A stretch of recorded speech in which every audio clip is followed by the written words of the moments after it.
I had set quite down to the side of the creek, where I landed my floats, and even into the very ooze where the tide flowed, not so much as leaving any place to land, or any sign that there had been any landing thereabouts. These stakes also being of a wood very forward to grow, they took care to have them generally much larger and taller than those which I had planted. As they grew apace, they planted them so very thick and close together, that when they had been 3 or 4 years grown there was no piercing with the eye any considerable way into the plantation.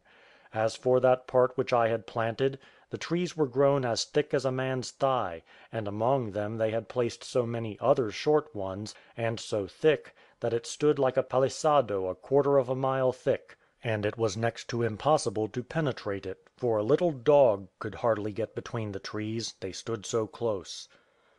But this was not all, for they did the same by all the ground to the right hand and to the left, and round even to the side of the hill, leaving no way, not so much as for themselves, to come out but by the ladder placed up to the side of the hill, and then lifted up and placed again from the first stage up to the top, so that when the ladder was taken down, nothing but what had wings or witchcraft to assist it could come at them. This was excellently well contrived, nor was it less than what they afterwards found occasion for, which served to convince me, that as human prudence has the authority of Providence to justify it, so it has doubtless the direction of Providence to set it to work; and if we listened carefully to the voice of it, I am persuaded we might prevent many of the disasters which our lives are now, by our own negligence, subjected to.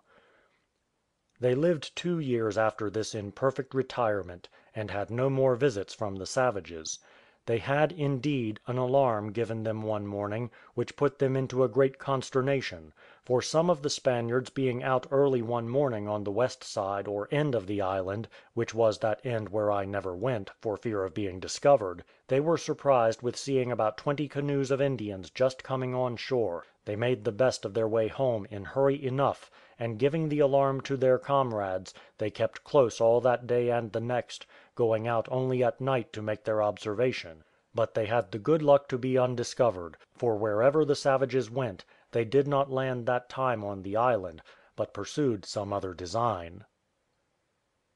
CHAPTER 4